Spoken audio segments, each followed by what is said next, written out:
Welcome back, everybody, here to your coverage of the DOTA 2 Championship League. I'm Toby1. And I'm the Capitalist. And we are live here again. That's right, finally, I'm never alone here in the studio.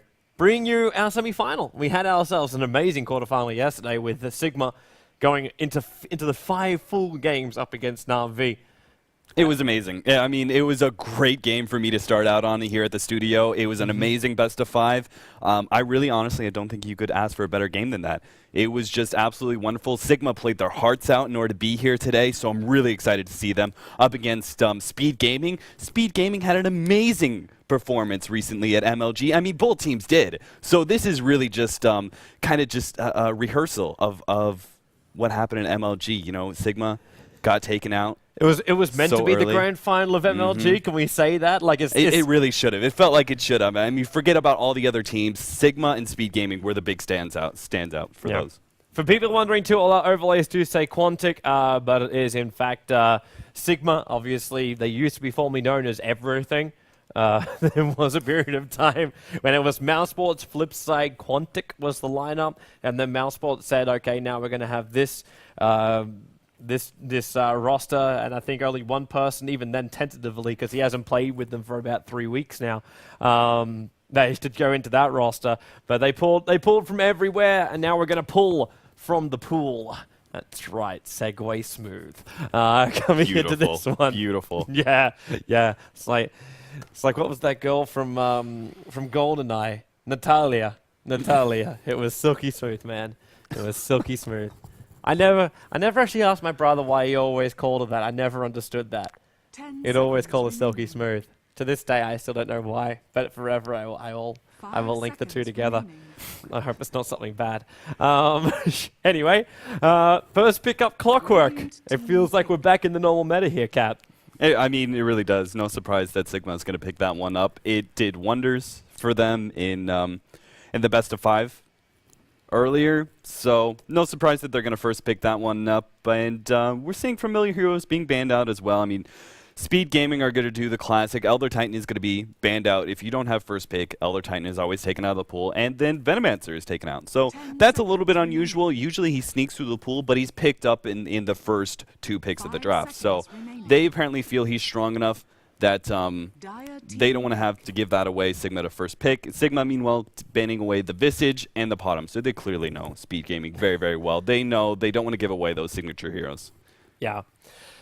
You give those arrows to Speed Gaming, it's like they just start running on something else. Hey, hey, his quotes are the best, you know. You fire arrow, you hit arrow. That's all it means. That's all it takes. That's all it takes. It's just, if everybody could just follow Sing Sing's wisdom in pubs, So I'd never complain about this Verona is like the reason why like Sing Sing would win out against Loda, because Loda's like, well, I just fire an arrow to scout, and if it hits, then it's good. But Sing Sing's like, well, it can scout, but I'm meaning to hit people. Exactly. The different approaches to the games.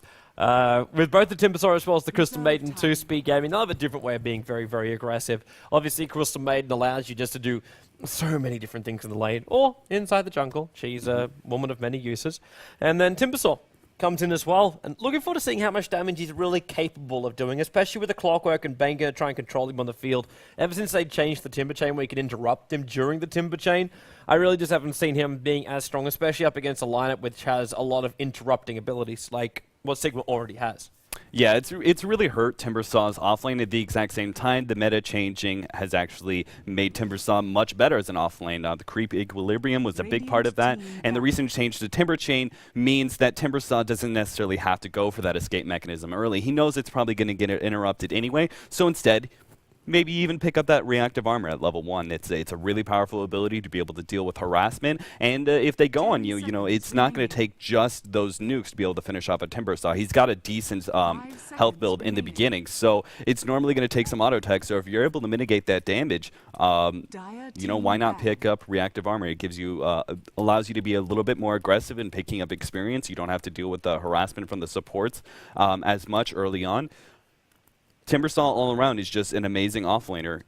Really equal to Clockwork, I feel, in this regard. So it used to be the Timbersaw would kind of destroy Clockwork in a one-on-one situation. Very, very hard because of the fact that Timber Chain, if he was ever in a bad situation, he could just get out. With the interruption now, Battery Assault is really powerful mechanism versus Timber Saw. So they kind of go back and forth. In lane, there's a slight advantage to Timber Saw, I would say. But it's all comes up to player skill. It's a very, very even matchup. And as far as offlaner goes, they're both extremely strong. So I'm really happy to see Fader now banning out these two heroes, man. You take out Clinks as well as the Weaver, both of which have just been dominating as far as DPS goes, if they get off to a good start. If they don't, then life is very, very difficult. But two hero signatures of Eternal Envies. Really enjoyed playing up that Clinks. I don't know if he's... I know he's not the first person to do it, but he's the person to try and bring it back, the Blink Dagger Clinks. But he's definitely one of the first people I've seen to be that aggressive on a Weaver. Like, this is a guy that will dive into tier 2 towers as long as he's still got time lapse. He will just go balls deep. Speed Gaming, though, now we have the Alchemist pickup come up. Now, this doesn't tell us 100% about our lineup because a lot of teams have been playing that Alchemist as a support recently. Yeah, and it's an interesting idea. I mean, especially when you've seen some of the Chinese teams run Alchemist as support, and not just as support, but then transitioning that Alchemist into their carry. I mean, it's just amazing how Alchemist is able to make that sort of recovery because of Grieval's Greed. So, Alchemist is a great pickup. I mean, he's a great stunner anyway. It's a decently reliable stun. We have some other form to be able to set it up. Crystal Maiden has two different disables to be able to help set up the Alchemist and his Unstable Concoction. One of the highest damage dealing stuns early on, so why not use him as a support if you're able to get away with it? And possibly, you know, if you're stuck into a bind, focused on Alchemist, and once you start getting to the 15-20 minute mark, things are looking kind of bad. Maybe you need Alchemist to sit back and farm a little bit and try and play a little bit more of a passive game. Try and build them into a carry, or at the very least a semi-carry. I mean, the minus armor is always good from Acid Spray. So it's kind of interesting that you actually said that because last night, VC Gaming did almost exactly that. Where they just had their Weaver wasn't getting enough farm, wasn't really finding enough of an opening. It's like, you know, Weaver just start scouting around, try and find a couple of kills and get hero gold kills, and then the Alchemist just transitioned into the whole carry kind of thing. So it was, yeah, it's a very flexible hero. But in this case, Speed Gaming are like, you know what, it's going to be hard carry. So Eternal Envy enjoyed the farm. He's going to be babysat out by the Chen, and that leaves Crystal Maiden as well. So we've only got our mid-solo hero left to be selected, unless Alchemist is going to head there, but chances be minimal with this lineup. So we just need Sing Sing's last hero, and Fader, well, they'll have a lot of space to draft this one now. Because this is now, like, you know the lanes you're going up against. We get the Enchantress pickup here from Sigma. Now, that's something I wasn't really expecting already, especially when you're going up against heroes like Chen. Like, Chen's going to be trying to steal your creeps back as you come in. Obviously, you'll just play it around. But when you've got a Crystal Maiden as well, controlling your army in the early stages is going to be next to impossible to try and gank up or even try and go aggressive in that bottom lane. Especially then up against an Alchemist who's got his own stun to combine up with the Crystal Maiden if she doesn't use Frostbite and the creep. And that's going to be on a different kind of way. So I'm not quite sure if Sigma can go aggressive with this. So I've almost got my finger on this is a rotation style hero. Make sure the mid wins. Make sure Enchantress farms up. Try and push up that top lane and force a little bit of pressure onto the Timbersaw.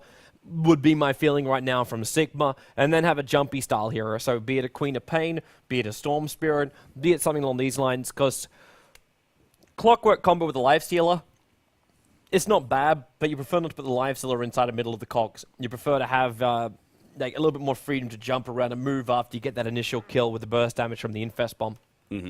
And another thing about the Enchantress pickup is that she's going to have a hard time versus Timbersaw. Now, there are those situations where that Impetus can absolutely destroy Timbersaw because he Timber Chains away and he gets all that extra distance. Boom, huge amounts of damage. But if Timbersaw is the one being aggressive, you're talking about a lot of burst damage that relies on absolutely no auto attacks. Like, Timbersaw is not an auto attacking hero, so forget about Enchantress is untouchable. That's not going to help her at all. A lot of burst damage coming out from the Timbersaw. Enchantress is known for being the lowest health pool in the game. So very, very easy to burst that hero down. That heal over time is not going to come into play a lot of the times when Timbersaw is on top of her. So it is going to be a tricky pickup for them, but it does give them a little bit more late game. I mean, she's one of the few supports who is active early game, but is also, that's the downfall of Chen, is once you start getting into the 35, 45 minute mark, Chen really starts falling off. He's got that teleport back to home, which is his one big saving grace. His heal, his creeps, everything else really starts to fall off after that. Enchantress, though, she keeps getting stronger. We've seen the many times. times that Enchantress is able to just go that DPS build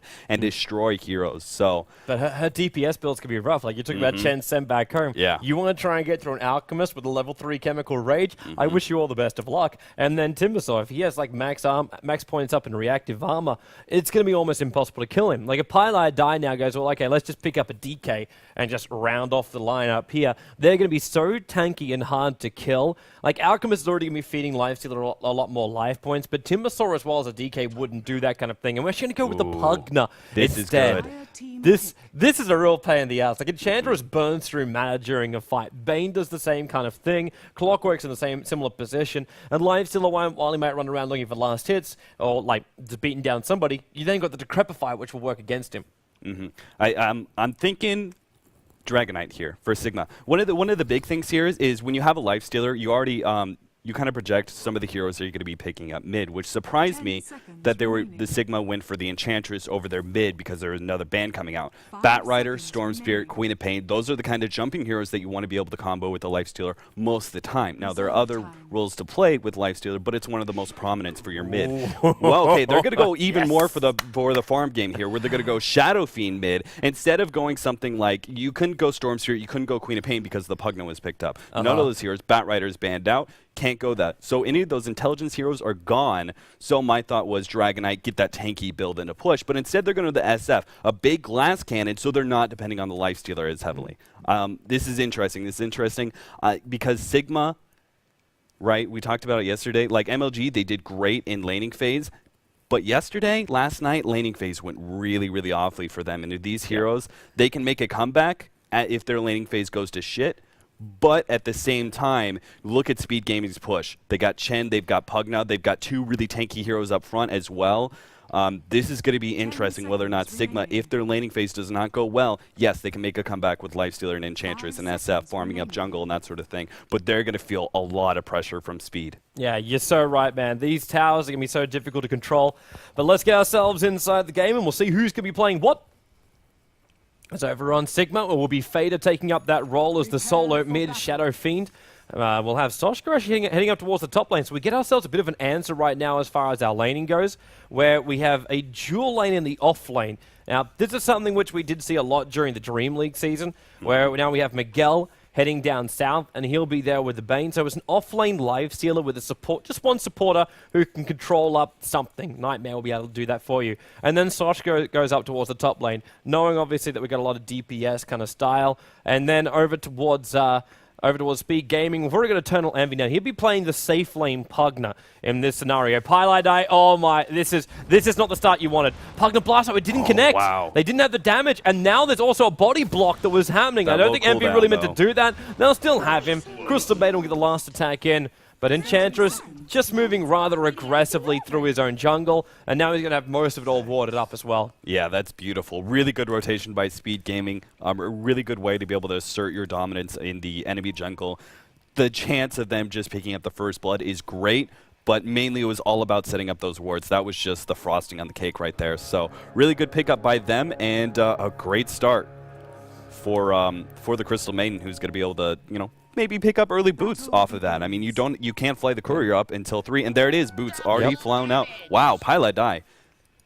That's rather interesting pickup, and I love his wards. Getting vision on middle, so key early on. Yeah. This is the perfect item. Like we always talk about Crystal Maiden's massive downside is her movement speed. It always has been and always will be. She's just so damn slow. But with these boots now, she can keep up with the clockwork, and more importantly, keep away from the clockwork. So Crystal Maiden can now completely control up this top lane without really risking her life too much. Even if Soshka does have himself a DD rune, it won't be enough. And we don't even have a safe lane. We have an off-lane Eternal Envy. So doing something rather similar to what we're doing with Lifestealer over on Sigma. That's Pylai die. Still be careful about coming in that close, man. Like, that was one DD hit, and he still managed to bring him down. But it puts Sing Sing in the middle lane as this Alchemist up against Fader. So the battle for the CS in the mid continues. Ali 2000 has himself a Sada, and he'll be coming just in towards the mid lane. I don't know if anyone's trying to harass Fader around this lane in the early stages, or just keep him away. Yeah, the concoction's already just going to be thrown out as harassment from Sing Sing, which means the Sada Blast will also connect. And there's not a fun place for Fader to be. While on the bottom lane, speaking about non-fun places to be, Bone 7 takes the Timbersaw, hiding in the tree line away from Pass. Just choking on past his name. It's too much to handle, that name. It's really tough. What I love about this is this Sigma. Twice in a row, Sigma, they did this last night as well. Remember with the Bounty Hunter carry? Toby's over there. He's done. He's done. I may have to solo cast the rest of this. But I will now be your cameraman, and Cap is now your play-by-play guy. And because of all that, like, SF now dies for the Tier 2 tower. And it's a Harpy. It looks like it was a Harpy that chased him back to the Tier 2 tower. Harpy Gaming. I mean, he got two of the big harassment creeps, right? He didn't get Tornado, but he got the Orb, which is really good direct damage if you're able to land it, and then on top of that, Harpy. And a squishy hero like SF, I mean, if he just gets hit by a couple unstable concoctions as well, he's down to no health whatsoever. So really unfortunate. Sigma off to, Speed off to a really great start. I want to go back to this, though. This is twice now that Bucking Mad, they like the idea of being able to run when in tough lanes. They switch up the lanes and put their aggressive, their tri-lane, which is normally in the defensive. You would expect that with a jungler. They put it in the aggressive in order to dodge certain things. Last time it was the Bounty Hunter that they put in the safe lane. This time it's going to be Clockwork because they know they're going to have to deal with tough situations. They couldn't really fight too much in the jungle if again, you were talking about the CM Chen combo. That's hard to be able to deal up against. So Enchantress is pretty much just bouncing back and forth from jungle to jungle. Guys, I know there's a lot of people complaining about the lag. And I am letting the guys over at Dailymotion support know. Yeah, this is the host, the streaming platform, the guys who sponsor the tournaments platform. So that's the reason why we're streaming over here. I apologize if you have issues. I know they changed up a lot of the different routing problems just a couple of days ago, and they're still upgrading a lot of different things. So F5 is normally your friend, but if you're continuously lagging, then I have no other tips to help you fix that one up. So hopefully, I hope as many of you have... Buy the ticket. You can buy the ticket. That's one way to do it. If you buy the ticket, all the money, well, not all the money, 25% of the revenue goes to the player's prize pool as well. So you can do it that way too. So if you're tuning inside of DOTA TV, thanks as well. I am watching the chat over on the Cyborg Mad IRC, so that is where I know where you guys are complaining and such. If you don't know where to find that, just head over to jd.com, and that's joindota.com, and you can click on the live stream there, and it says chat pop-out box or whatever else you want to do with it. It's all available over there. Oh, Envy. Well, what's him in the washroom, man. Everybody was back except Envy. He can't stay away. He's just going to find that hot towel he always has on the heater. Top lane, Mad's going to come in. Frostbitten up a little bit, and he's got a Harpy of his own right now. So this top lane is it's actually rather susceptible to a Harpy. Paladin doesn't really have a lot of life points as it is. Till it gets frostbite. Yeah, there's your Frostbite. That's not really going to help, but an Envy just Pugna blasted down as well. Soshka already popping off the battery assault, trying to get close enough for the cogs, but his movement speed is nowhere near that of these two players from Speed because they're both walking around with boots already. Yeah, that's really unfortunate. He was really close to boots on himself, too. So if he had been able to pick that up before engaging, he probably would have picked up a kill. But Envy's up a little bit too far right now. Yeah. Mad's coming in, but there's no battery assault yet. Like, there's cogs available, and they can hold Envy in here. But then Nightmare changed around. There's your blast. He kills off Mad on the side. Envy, he doesn't have his stick charges left anymore. He actually popped off a lot of them before he died. And the Clock will get the kill on Pug, and while Pilot just trying to harass down the rest of Pass's life. But ends up being a 1-for-1 trade in this top lane. That was super, super scary. They almost traded 1 for 2 there.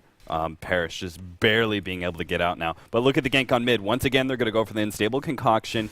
They were trying to hit double here. In fact, they're still going to go for the dive. Look at that damage. Chen doing almost max damage with that Test of Faith. That was amazing. He did 193 damage, I think. It's a 200 max at level 2.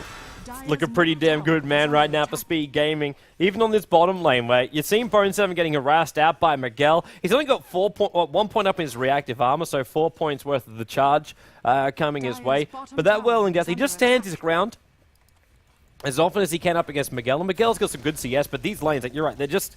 It's been really brutal for Sigma. And when you have something like an acid spray, and then you get the spray off as well before you pop the concoction, and then you had the bonus damage coming out from the Look at him loop around, too. Yeah, they're coming up to the top lane. Envy and Pilot are going to back up right now. Pilot is going to be the one who's closer to it. But if they come up, yeah, there's a smoke reveal. They have a sentry ward over on the side, but are they trying to kill off Soshka? Yeah, they are. There's the Frostbite. We have a level 2 Pugna Blast only, and the Cogs have put them in a wrong position now. They're a little bit too far, well, I say too far up. There's only Pass that came in.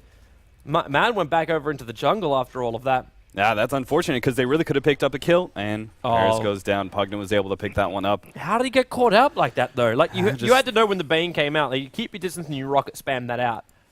Yeah, apparently he just kind of misjudged the damage coming out. I mean, that level 3 Nether Blast has 250 damage. It's insane. I love the laning coming out from here from Speed Gaming. Not only they switched up fairly early on, putting the Timbersaw versus the Lifestealer, which is pretty good for Timbersaw.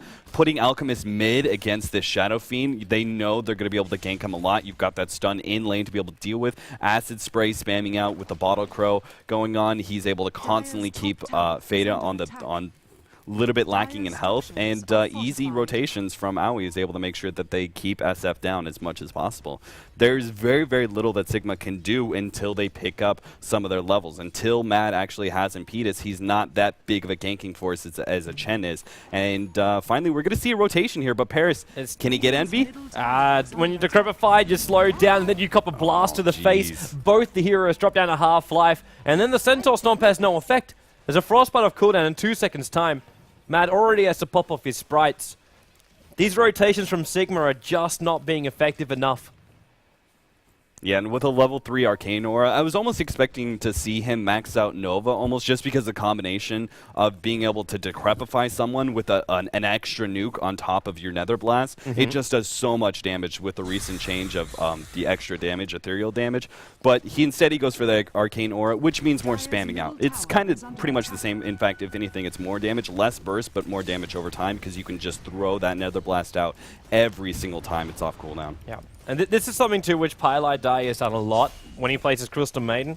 As I just see here, the Nether Ward going down. The mid-tier 1 tower takes a fall, and Pugna's actually being sent back to base right now, so maybe pick himself up something nice. But this is something which, as I've seen Pylai Dai do a lot in his Crystal Maiden, where he maxes out the Arcane Aura. And it's normally when you got like high mana-dependent style heroes in the offlane. Like, you're talking about it for Pugna, he can spam out his stuff, but also on top of that, Bone 7. He wants to be spamming out. So I think it's a 90 mana cost out of a 705 pull, but you're also running Arcane Boots, hence the higher pull. But Bone 7 is always looking for stuff to spam. Nice rage, but you still take the damage. He's going to back himself up, and I'm not liking this from Miguel. I'm hoping Miguel turns this into an armlet straight away. He cannot go ahead of Midas in this game. He'll lose too much. The momentum of Speed Gaming is just way too much. Yeah, but I just like a Crystal Maiden taking it for the team in a way. Like, she knows the Frostbite is going to be there for the chain creeps at the start. Later on, after getting the levels up in an Aura, then she'll level up the Nova, then she'll level up her level 4 Frostbite. Yeah, I mean, this team really goes hand to Midas anyway, but the last time we talked about, the interview with Matt, he said the right times to be able to run it when you know you're going up against a team that doesn't really have that push. Speed Gaming, they definitely do. A Pugna, a Chen, 2 tanky heroes in front, absolutely. They've got plenty of push to be able to talk about, and this is what we were saying. Weak laning phase for Sigma, and that's no surprise considering the heroes from Speed. Oh, trouble. Fader's coming in with an Invis rune right now. The concoction's already been prepped up by Sing Sing. Throws over towards the Clockwork. He just gets his life completely drained out of him. And SF, he does pick up the Timbersaw, but he's still taking a lot of damage. And now this goes to Chen. They're going in deeper. Fiend's Grip, that's the possibly shortest one ever for Pylai Dai's death. And the buyback did come out from Bone 7 after he TP'd towards the bottom lane. So he's looking to fight a little bit more. Oh, that's bad. He was expecting the engagement to go on a little bit longer, I think. But Sigma shouldn't get caught out. They had plenty of time to be able to see that there was a buyback up. Now the Timbersaw even showing himself, they should have no problem being able to keep away from that one. So not only was that a huge team fight for Sigma, but also a buyback going out from the Timbersaw. That's just delaying your Bloodstone so much.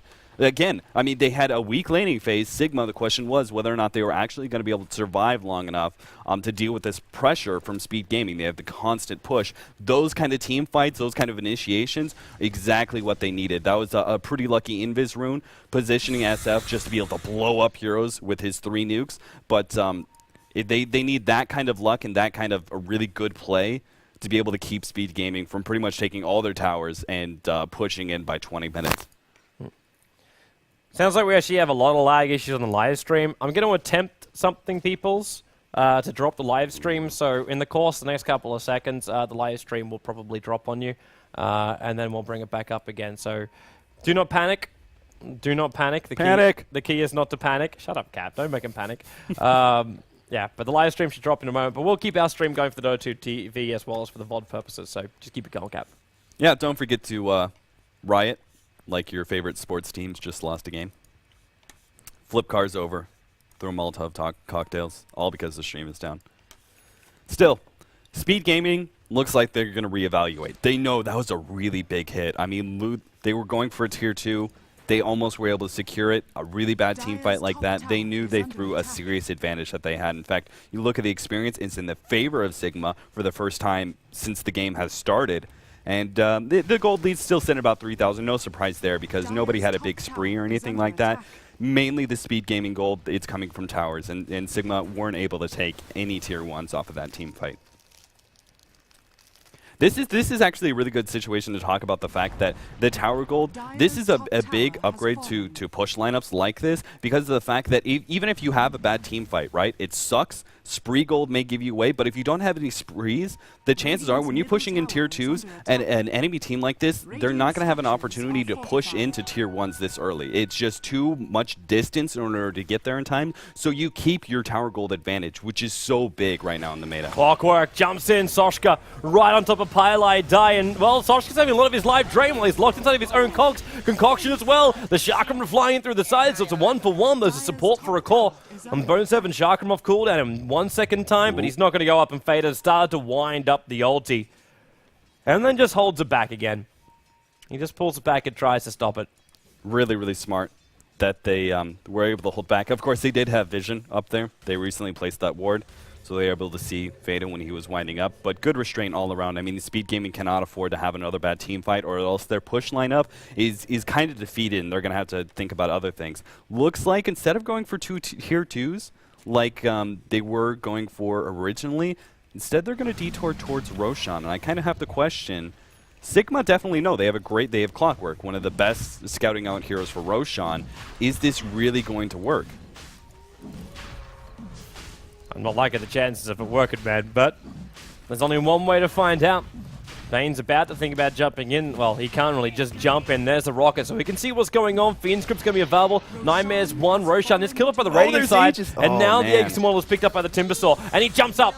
Soshka's already taking a little bit of extra damage because he's getting burnt out by that Nether Ward. Timber Chain up. Concoction will connect as well. Whirling Depth in. Well, not even having to wait that long. Pugner's Blast takes care of him.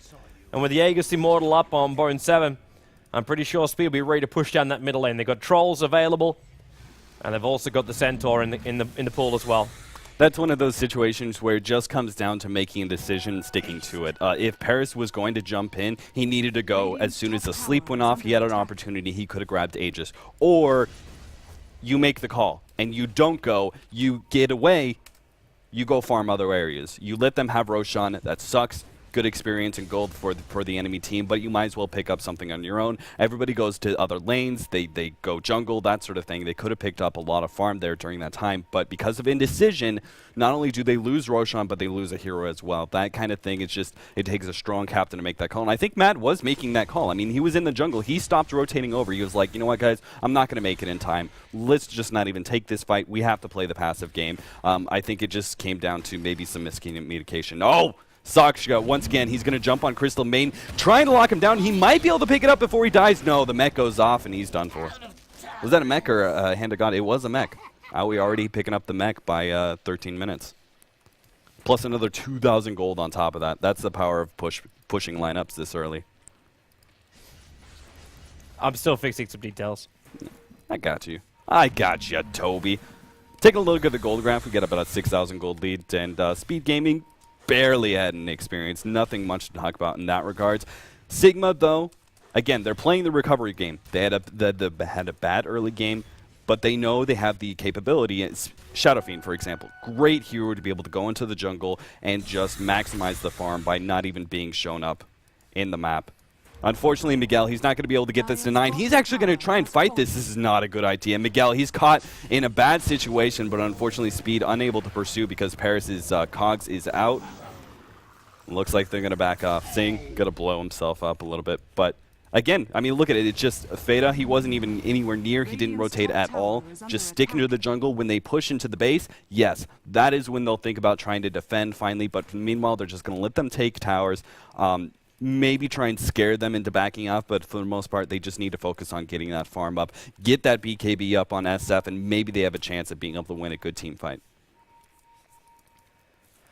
Really comes down to the fact that if they don't have the surprise factor like they did at that first Tier 2 fight, the really first good team fight for Sigma, if they don't have an advantage, a big advantage, like the Invis Rune being able to set up SF's positioning in it, they're not going to win team fights. So for the most part, unless they have something they smoke up, they have a great rune, something like that, they're not going to be taking these team fights. They're going to be sitting back for the most part. Split pushing as much as possible, as you see. Enchantress was pushing in.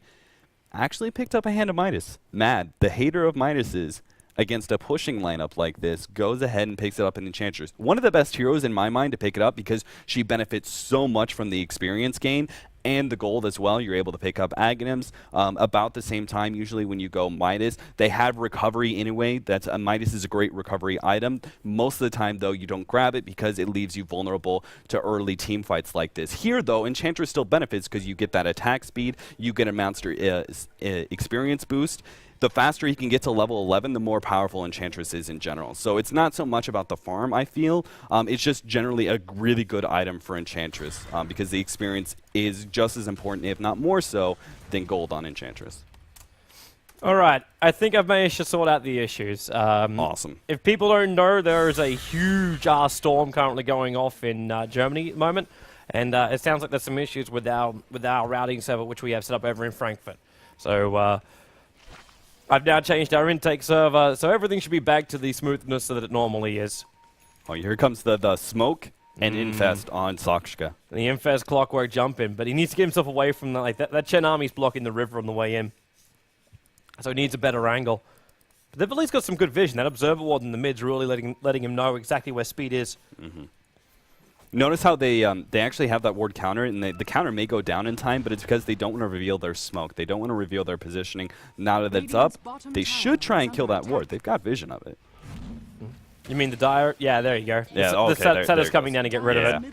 Smart way to deal with it. That way you don't get a hero caught. But it also lets Sigma know there is a sentry ward there, because at this point, Speed Gaming could have been sitting there going, well, they don't actually know. They could come back up, and we'll have an early warning system. But this should be the Tier 2 tower now going down the mid. I love the fact that they went ahead and put the Aegis up on Timbersaw. It's not really necessarily a good item on Alchemist. Pugna's not going to be the first target, and he's pretty tanky anyway with the Soul Booster and now Bloodstone of his own. I think originally they did one on Pugna. The problem was he was Nightmare at the time. Oh, that's right. So that's right. I still like it on Timbersaw, though, because it guarantees he's going to get Bloodstone charges, even if he gets picked off in the beginning of a team fight. And he's the first target. Right now. Yeah. That Impetus, it's not enough. The Clockwork will him, but he hit the Troll instead. The Chakram will fly out, but he's currently dead in the Aegis. The Immortal and Clockwork getting drained out after being concoctioned up. And Speed Gaming are now going to go high ground on this one. They're looking into the Tier 3 tower now. And we're only 16 minutes into the game, but this is what happens when you pick up a Pugna. You can go before the 20-minute mark straight in. Miguel, well, he's in as close as he can get. The Fiend's Grip over on the Timbersaw, and he will go down to 5 Bloodstone charges, but they've used a hell of a lot of ability for this, and Miguel in way too close. He'll get drained up as well. The Nightmare just being passed across most of the Speed Gaming boys. That while Pugna's still up, this push will continue. And he picked up 10 Bloodstone charge from this. So while Timbersaw will lose some, Pugna will gain a hell of a lot. And this Pugna Blast, it damages both melee as well as the range racks at the same time, which makes it such a more efficient push. And Piladai, Frostbite's over on Mad. He's almost dying to the acid spray. At the same time, Bane was picked off. Concoction won't hit on anybody. But the blasts still continue. They've almost finished up this mid-racks. Fader, a little bit too close, and there's your damage. The Timbersaw with the Whirling Death after having decrepified up. Frostbite over towards Mad. Concoction Stun will get the kill. And I don't want to call it, but they've just lost 1 Rax. They've got so many heroes on the sideline, and Envy with 13 Bloodstone charges just keeps diving. Clockwork's going to jump down, and that's possibly the worst thing he could have done. Frostbite Chakram gets the kill. Miguel's in close again. There's a concoction from Sing Sing. He can't throw it because, well, basically he was still inside of the rage, so he couldn't throw it out. So just a quick retreat out. Envy 4-staffed. It won't disjoint the Impetus. But they're able to clean up the creep wave and take the mid-racks. Speed Gaming get out. Yeah, you know, it almost feels like you should call it just because of the fact that Sigma, there's no game changer here. There's no item that they're going to be picking up in the next couple of minutes. I mean, Speed Gaming, if they wanted to, they probably could have pushed in on that tier 3. They could have just done what they were doing the whole entire time, sieged it up. They're probably going to go back just because they have a lot of gold. They could use some healing. A lot of heroes are low on mana and that sort of thing. So they're going to go back, pick up some additional items to ensure that they are able to push that second set of racks. But really, if they wanted to, I bet they could have. There was no game changer for Sigma that's coming in the next couple minutes that's going to make them that much more powerful. I mean, Miguel, he's going to pick up an armlet. Is that really going to change anything? By the way, we really need to. If we can talk to Matt again, we really need to talk about the decision-making process. I mean, him going minus, I'm okay with, just because it's a good item on Enchantress. I've already talked about that. But Miguel going 1 as well, yes, it's a recovery mechanism in some cases, but not against pushing lineups. I don't really agree with this, even though normally it's a really good item on Lifestealer. He could have had the same mindset as you. Like when we started this game, you're like, on the later portion of the game, Sigma should be able to win out. So if that's their mindset right now, it's like just weather the storm of the first 20 to 25 minutes, which is when you know Pugner is going to do the most amount of damage. Then just pray you're going to be okay after that point. Take out the Chen army when it pushes in, and then have a great old time. Guys over in the Sidebot Mad IRC chat, can you please let me know if you have any issues with the live stream? Want to know this? Light Nav is 100% fixed for all of you guys out there. It'd be nice if you also attach the country you're from, so I know what regions are having some good times and some bad times. Look at this. I mean, they take a tier 2 that's just extra gold. Speed Gaming. You look at Alchemist, he's a monster right now. He's got a bid booster on top of a plate mail, so he's not going to be taking any damage from the tower when he activates his ultimate. The regen's going to cover everything. Already 9 charges up on the Timber Saw, so everything he lost, he's right back up and above his original starting point, plus a cloak. And Pugnan's huge. He's got 14 Bloodstone charges, and he's got, what's flying out right now? There we go. Aghanims is going to be picked up here very, very shortly. This is really, really like, okay, 13,000 gold. Who gives a crap about the experience as well? While that middle lane's pushing in. Speed Gaming have a full siege on Sigma. You talked about the early game going horribly. This is probably as bad as it could possibly get for a team beyond the GG point of a call. Yeah, I mean, over a 12,000 gold lead by 20 minutes is really, really bad. And it almost looks like Speed, I think they're going to try and do a little bit of damage to the tower, but they don't have to commit. They kind of want that Aghanims up on Eternal Envy. It's just such a powerful upgrade when you're sieging down heroes like this, constantly being able to spam out Life Drain. I have to say, the communication, the coordination between Eternal Envy and Sing Sing has been absolutely outstanding this game. The amount of times that I've seen Alchemist set up Pugna for really good life drain, either while he's already on a target or he's going to be. And then on top of that, and the vice versa. Eternal Envy has been throwing down Decrepifies right as Alchemist Concoction is about to hit a target. So many times those two players have been able to coordinate their attacks really, really well to really good effectiveness. I mean, these squishy heroes on Sigma just do not stand a chance against that kind of combo. And now the push will come in by Speed Gaming. They just keep that blast going. It's maximum possible range for Envy that he's doing that. So he doesn't risk his life points at all. And now he'll come in for another one. And Fiendscript will go. Clockwork latch with the 4-star. And then he didn't latch onto Envy. They push him away, but the Fiendscript will still be able to still be able to hold him there. Pylite die. He'll die in the back corner right now, but you've still got Timbersaw. Shark him through both Miguel as well as Paris. And they're fighting underneath the Nether Ward. The Infest came out from the Lion Field, so he's actually able to live inside the Clockwork, jumping himself away while Bucky Man is on the wrong side of this fight. I don't even know he managed to end up in there, but the Observer Ward was watching him. And Envy with the Aghanim Scepter kills him off, and Sing Sing will have to stun himself. Now Enchantress is down, Infest is down, Hookshot is down, SF Ulti is down, Fiendscript is down, and everybody is up for Speed Gaming. I mean, that was the right idea for Sigma, just Speed Gaming had an escape plan, which was, if you're in a bind, we'll just force staff you out if you're able to turn around in time. There's your 4-star onto Envy. Sing Sing's going to get this concoction off. This time it's over on Fader, but lets him just open up onto the Bane. They still want to be focusing on the racks while this drain from Envy is keeping Fader. It's just forcing Sigma to walk away from the fight. And they realize that Fader calls the GG out. Sigma will lose to Speed Gaming convincingly here in game number 1. 17-7. But in saying that, this is a best-of-5 matchup, and knowing what happened yesterday with Sigma, game number 1 didn't look any better for him. No, they absolutely did. I have faith that they're going to be able to come back a little bit and actually take a game or two off of Speed. But I have to say that I think this game really came down to the draft. you know, looking at, of course, hindsight is 2020, but you're talking about this really good pushing lineup. We talked about that pushing lineup from Speed, but also their long-range harassment is really good. You got Crystal Maiden with Nova, one of the longest range abilities you can talk about with a heavy nuke on your supports. Pugna and with his blast and his life drain, really long range. And Alchemist, I mean, 2 spells that are extremely good. They just were able to harass Sigma so many times when they tried to come up and actually defend their tower, defend it from the creeps, defend it from these heroes. They just couldn't because they cop so much damage and they're so squishy. Half the time they would die just from these long-range nukes they were talking about. Timbersaw, another great example with Chakram, right? They didn't even have to commit to anything in order to pick off some of these heroes. And once they did pick off a hero, boom, they're ready to go. And the only real thing that can change that sort of harassive long-range damage is really good initiation. And all they really had was the Clockwork Lifestealer combo, which is decent. And you even saw it work sometimes with the SF ulti being able to land after that. But it just wasn't quite enough. They didn't have that big wombo combo. And I think that comes down to the 2 supports, Enchantress and Bane. A lot of single target there, not a whole lot of AoE to be or follow up in an initiation from Clockwork. Yeah, agreed, man. Well, game number 2 coming up shortly, guys. Stay tuned, and we will be back with more action to you for the Dota 2 Champions League. We'll see you shortly.